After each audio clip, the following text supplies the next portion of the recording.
En Argentina no hay peor cosa que cambiar el tango. Se puede cambiar todo menos el tango. El tango es como una religión. Por suerte, yo lo he cambiado. En Argentine, il n'y a pas pire chose que de changer le tango.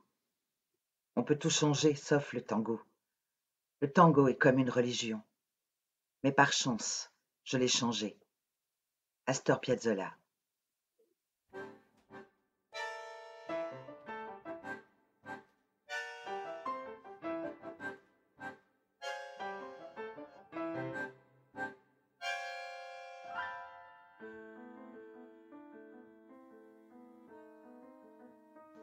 À 2 heures du matin, le 11 mars 1921, au 25-27 de la rue Rivadavia, à Mar del Plata, Astor Pantaleone vient au monde, premier et unique enfant du couple Piazzolla. Comme de très nombreux Argentins et Sud-Américains, l'histoire de la famille Piazzolla est celle de déracinés, d'immigrés européens venus en Amérique latine à la recherche d'un Eldorado. Le 29 mars 1925, le jeune Astor a 4 ans. Il obtient sa première carte d'identité pour réaliser ce qui sera le premier grand voyage de sa vie. En avril, la famille embarque sur le bateau Panamericano, direction Manhattan, vers une autre culture, une autre langue.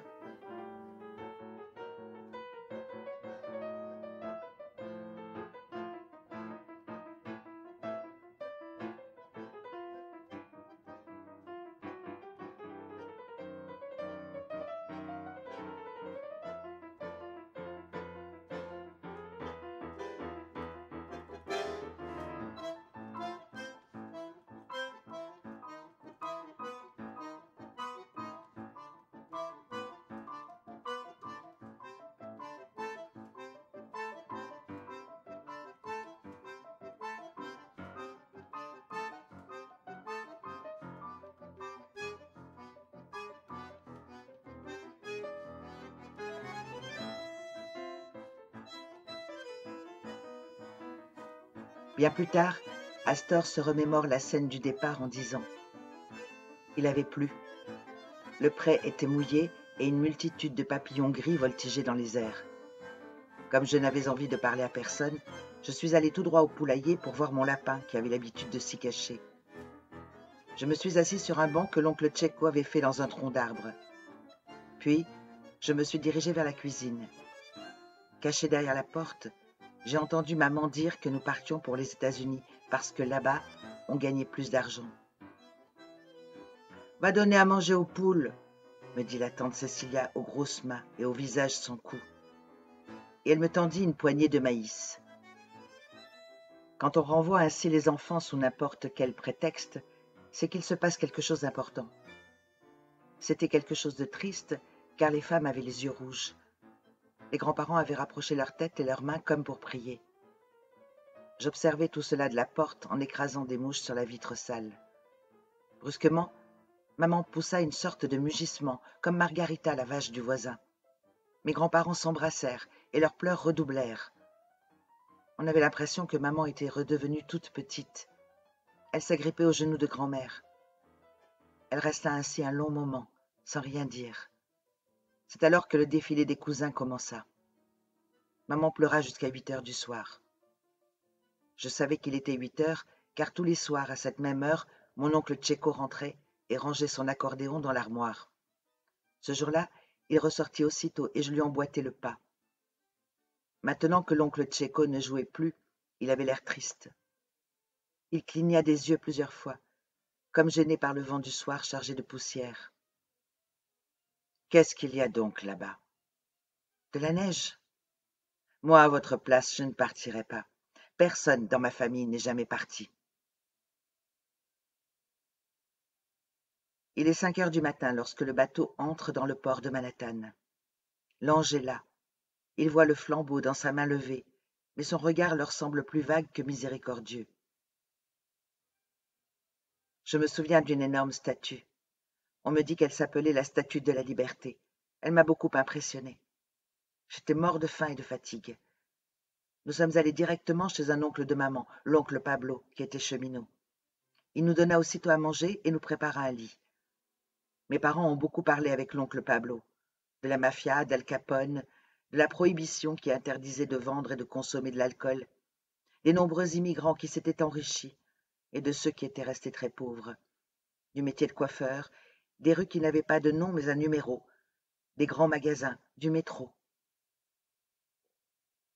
Au bout de quelques jours, après bien des recherches, nous nous sommes installés dans un petit logement. Cela nous changeait de la ferme de Mar del Plata avec ses chambres et son immense cuisine. Ici, tout était petit et vieux. Papa n'était pas si content que ça. Il partait chercher du travail le matin de bonne heure et rentrait le soir lorsque j'étais couché. 1929. Pour ses 8 ans, Astor reçoit son premier bandoneon. Vicente vient de l'acheter 19 $ chez un brocanteur. Mais lorsqu'il lui offre l'instrument très solennellement, un soir, à l'heure du dîner, Astor éprouve alors en secret une immense déception. Il espérait depuis si longtemps des patins à roulettes. Alors, la tête ailleurs mais ne voulant pas être blessant, Astor fait mine de s'intéresser. L'instrument ressemble beaucoup à l'accordéon de l'oncle Tcheco et du grand-père Pantaleone.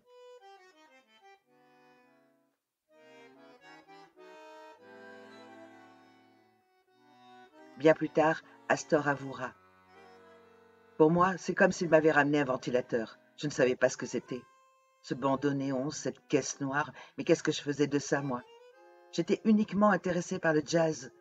J'écoutais des ensembles d'harmonica, j'avais un harmonica et j'en jouais. Mais quand mon père me voyait avec, il l'envoyait au diable, et moi avec. « Étudie le bandoneon », me disait-il. Il était impensable de rencontrer sur les rives de l'Hudson un maestro spécialiste du bandoneon. Je m'efforçais alors de découvrir le fonctionnement de mon instrument, persuadé que ces boutons délivreraient sous mes doigts tous ses secrets. Pour Astor, l'apprentissage du bandoneon se fait alors très lentement, entre essais fructueux, abdication et certaines questions restées sans réponse. C'est André d'Aquila, ami de la famille et pianiste, qui me donna les premières leçons de bandoneon. Il m'enseigna les rudiments en me disant ensuite « Débrouille-toi avec ça et fais quelques balles ».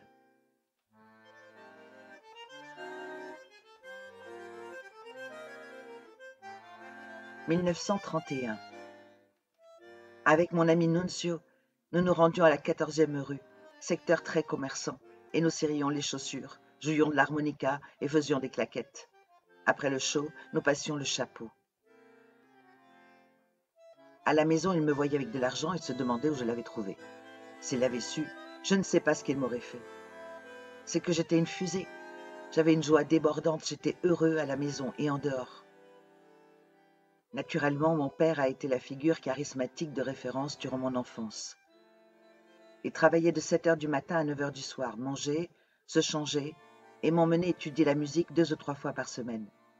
Mais avant de manger, il s'asseyait et je devais lui jouer du bandoneon. Je me mettais à jouer et il me prenait pour Jean-Sébastien Bach. Il était ému, il devenait fou. Je lui montrais ce que j'avais appris avec les professeurs. Lui m'initia à la boxe, car il adorait ce sport, et me disait que je devais par-dessus tout apprendre à me défendre. Et ça m'a bien servi dans les bagarres. Je n'oublierai jamais l'exemple que m'a donné mon père lorsqu'il me disait « N'attends jamais qu'on te frappe, frappe en premier ». 1932.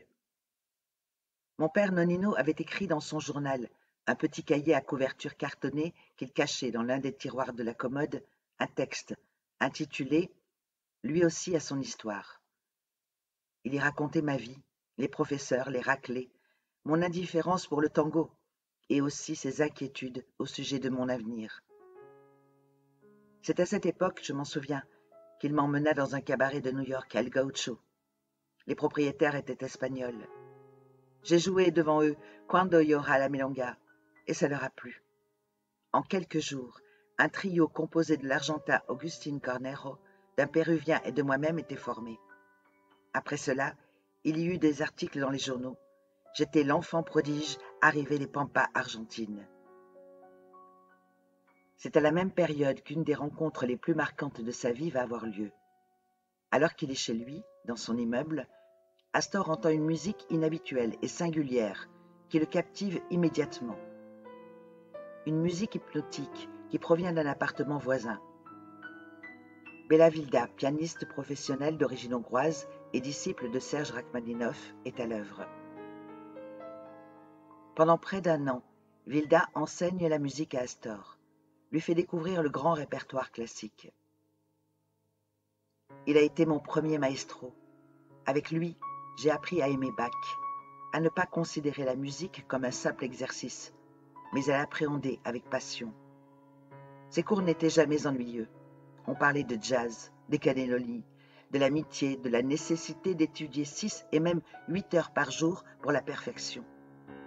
Avec lui, j'ai connu le véritable amour de la musique. Amour au milieu des difficultés, de la faim, des fuites d'eau, de la toiture, du froid. Mais je jouais sans arrêt, encore et encore. J'avais entrepris de transcrire Bach au bandoneon. Cela me demandait beaucoup d'efforts, mais j'y parvenais mieux chaque jour. J'avais complètement oublié le tango. 1933. J'étais un petit morveux. La seule chose qui m'intéressait était de me détacher, de me mettre en avant.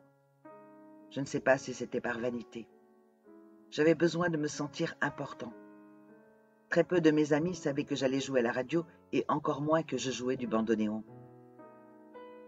Cette même année, c'est avec une joie difficile à contenir que Vicente, le père d'Astor, apprend l'arrivée de la superstar Carlos Gardel à New York.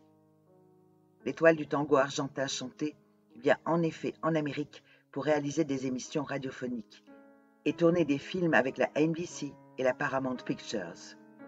Il est le plus important chanteur de tango, peut-être le plus célèbre de tous les temps.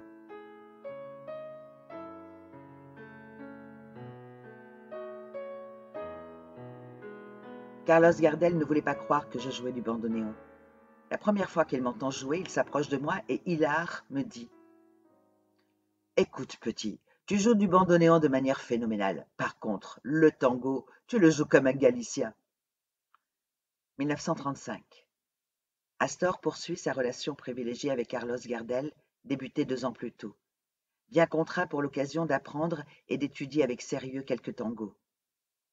Il me fait jouer dans son film El Día que me quieras, et pour mes débuts d'acteur, je reçois $25.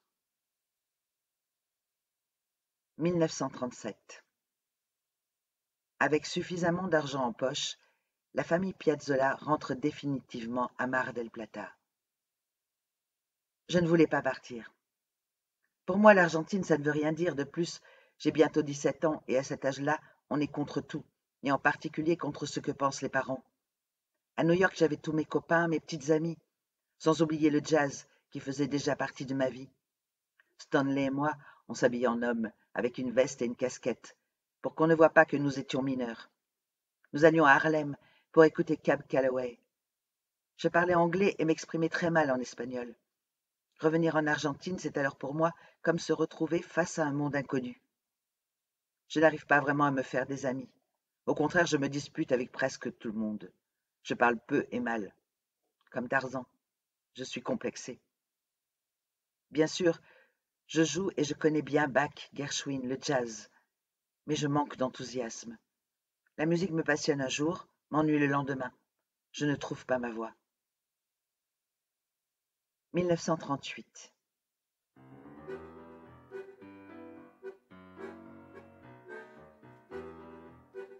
C'est mon second coup de foudre musical. Le premier fut d'entendre Wilda jouer Bach sur un piano à queue.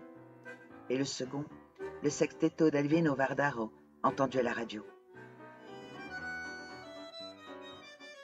Je découvre alors une autre façon de jouer le tango. Et ce tango-là me plaît. À cette époque, je ne joue pas seulement dans des fêtes ou pour accompagner les chanteurs de tango à la radio municipale de Mar del Plata. J'ai aussi fait quelques arrangements que je n'ai jamais montrés à personne. Après avoir entendu Vardaro, qui bien des années plus tard deviendra mon violoniste, je lui ai écrit pour lui dire combien je l'admire. Dans sa réponse, reçue très rapidement, il m'encourage à continuer. Je forme aussitôt le Quartetto Azul, imitation parfaite du style de Vardaro. Ça y est, j'ai attrapé le virus du tango. Et comme j'ai beaucoup à apprendre, je vais toutes les nuits écouter un orchestre dirigé par un frère de Pugliese. C'est là que je fais la connaissance du bandoneoniste Sanchez Gorio. C'est comme si j'avais rencontré Dieu. Je passe alors de longues heures avec lui à parler tango, orchestre, bandoneon. Je ne sais pas si je joue bien ou mal. Je ne suis pas sûre de moi, je suis timide. Pourtant, je dois me lancer, me présenter pour jouer dans un orchestre. Il faut que je laisse de côté toutes mes peurs, les oublier et me forcer.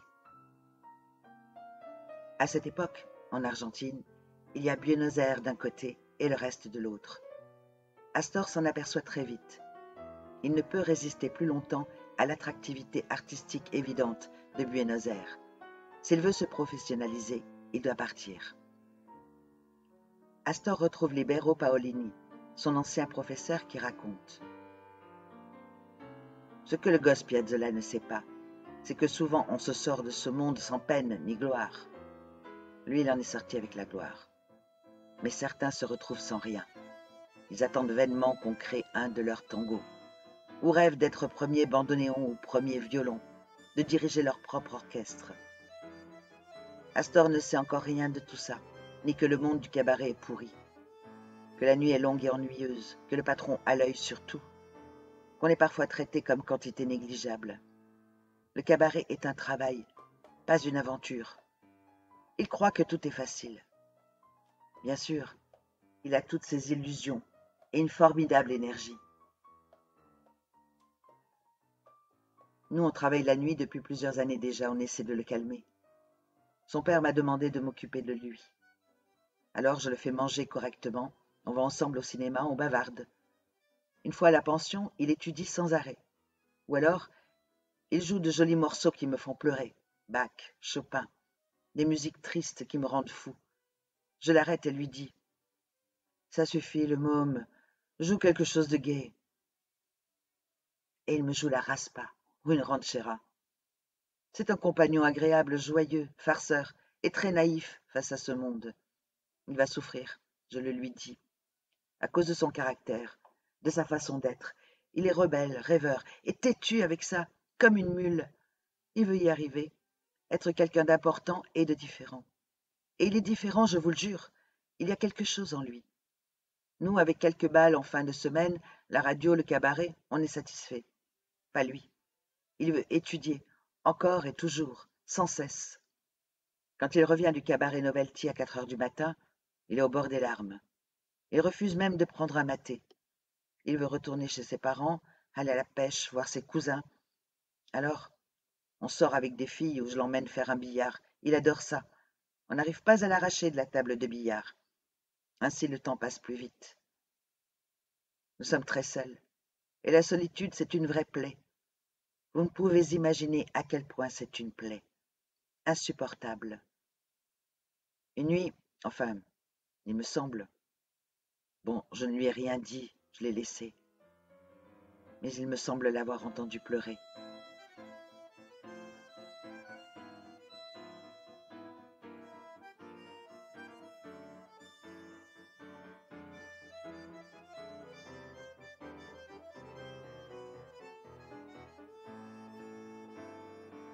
Le 3 juillet 1940, le Buenos Aires Herald relate l'arrivée du légendaire pianiste Arthur Rubinstein à Buenos Aires. Avec un concerto sous le bras, Astor décide de se rendre au 892 de la rue Arroyo. « Maestro, je suis compositeur. » Ce à quoi Rubinstein rétorque aussitôt. « Entrez, jeune homme, entrez. Attendez que je termine de manger. » Astor entre timidement, s'assoit et attend dans le salon où trône un magnifique piano Steinway ouvert. La respiration d'Astor s'agite. De retour dans le salon avec une tasse de thé, Rubinstein s'aperçoit de l'anxiété de son visiteur et tente de le tranquilliser en le questionnant sur ses compositions. Finalement, Astor prend son courage à deux mains et lui joue son œuvre. Quand il termine, le maestro se lève, s'approche et lui dit « Ça, ce n'est pas possible. Un concerto, c'est pour piano et orchestre. Et votre pièce est uniquement pour piano. Cela peut être une sonate, une suite, mais pas un concerto. Et il rajoute: Jeune homme, vous avez des dispositions, ça c'est sûr. Voulez-vous étudier sérieusement? Ce serait vraiment dommage de ne pas faire fructifier votre talent.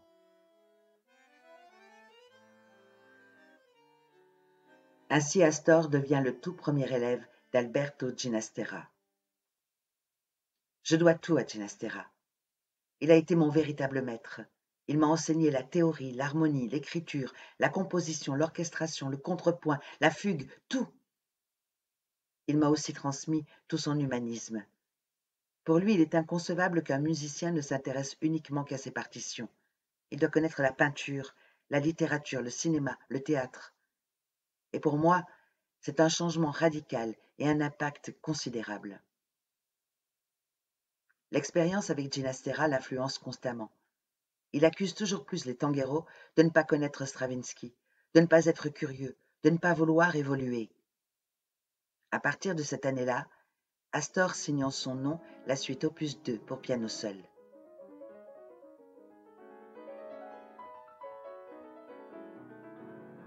Il forme son tout premier orchestre le 1er juillet 1946, la Orchestra Tipica de Astor Piazzolla. Mes ennemis, ce sont les pieds, ceux qui dansent. Avec l'orchestre de 46, ils ne peuvent pas danser. Je fais donc moins de balles. Peu à peu, ma musique évolue avec des arrangements plus complexes. Je m'améliore parce que je fais ce qui me plaît. Mais pour les balles, c'est la catastrophe. En effet, nous n'avons pas beaucoup de travail car ceux qui me suivent préfèrent prendre un café et écouter. Danser est secondaire pour eux. Je me retrouve donc seule face aux tangueros qui voient en mon orchestre un danger mystérieux. Mais cela m'est égal, au contraire. Je suis déjà un novateur. Le tango est à 4 temps. Moi, j'ai mis une mesure à 3 temps dans une mesure à 4 temps, ce qui m'a donné 3 temps dans 4. On ne travaille pas dans les balles, mais on commence à avoir des fans, les piazzolistes. Malgré tout, je me sens toujours à l'étroit dans le tango et avec le bandoneon. La nuit et le cabaret sont un vrai cauchemar. Je n'ai pas assez de temps pour étudier. Et puis, je veux faire un autre genre de musique. Je commence alors à nier le tango en tant que musique populaire. J'ai même honte d'être un tanguero.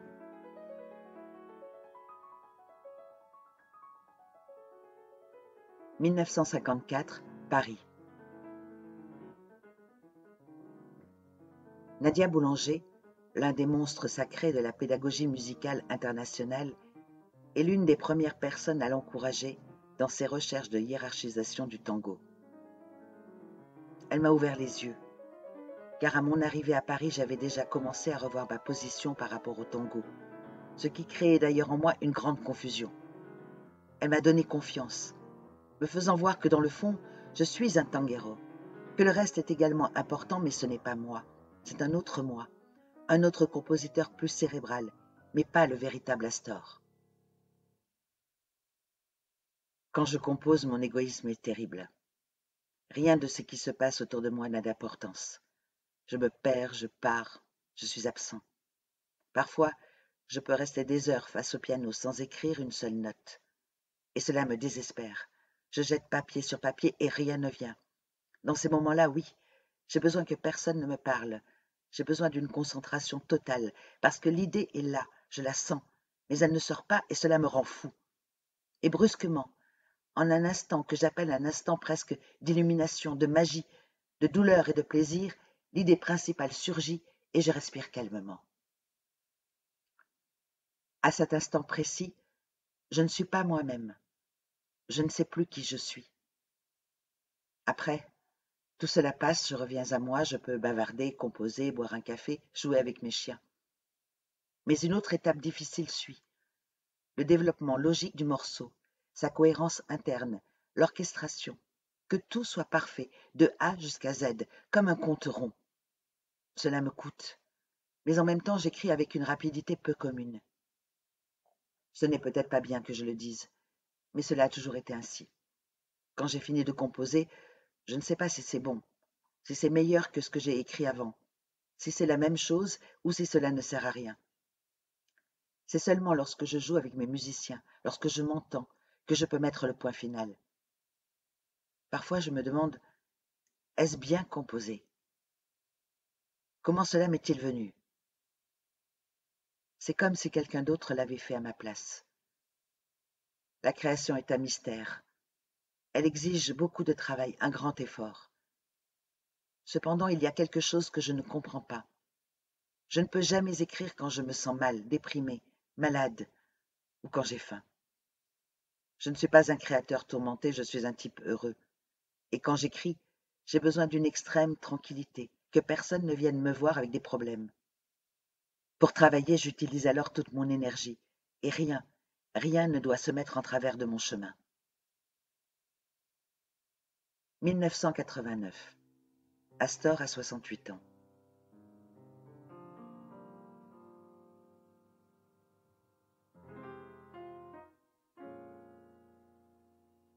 Que ferai-je demain? Je ne le sais pas. Je pense que Dieu me conduit. Il m'a poussé vers ce que je voulais lentement.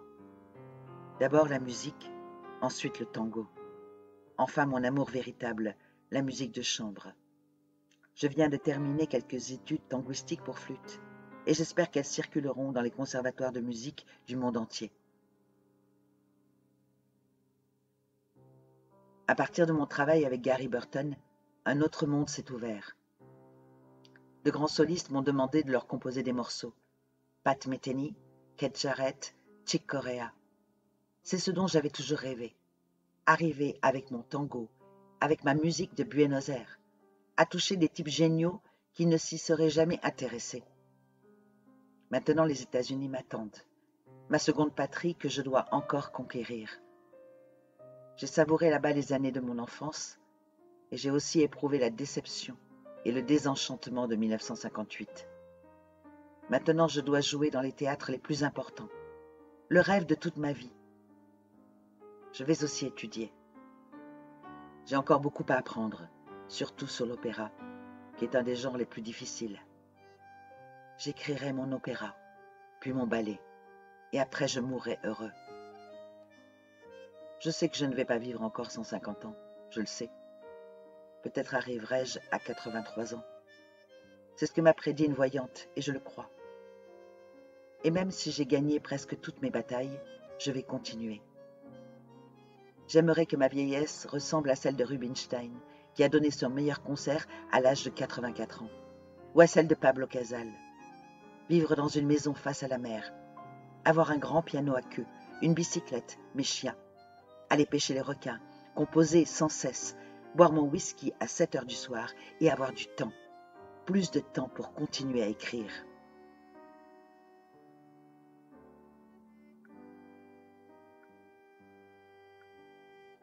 Mes doigts auront le dernier mot. S'ils résistent, moi aussi. Je n'ai pas peur de mourir. Les médecins qui ont réalisé mon quadruple pontage m'ont assuré que mon cœur pouvait encore tenir 12 ou 13 années. Ce serait une très bonne nouvelle. J'ai une famille, mes enfants, mes 6 petits-enfants, ma femme, mon chien, le bandoneon. Que peut-on demander de plus? J'ai une illusion. Que mon œuvre soit écoutée en 2020 et en 3000 aussi. Quelquefois j'en suis certain, car ma musique est différente. Toutes les compagnies de ballet du monde dansent mes œuvres. Les musiciens de jazz apprécient ce que je fais. Les ensembles de musique de chambre qui jouent le répertoire classique me demandent d'écrire pour eux. Loin de mon pays, on ne m'a jamais demandé si je faisais du tango. Ma musique pouvait plaire ou non, mais elle était toujours respectée. En Argentine, je crois avoir atteint cet objectif ces dernières années. Même s'il reste toujours ici ou là un plaisantin qui me crie « Jouez un tango, maestro !» tel un irréductible et réfractaire auditeur faisant partie de ceux qui m'ont tant attaqué et critiqué pendant des décennies.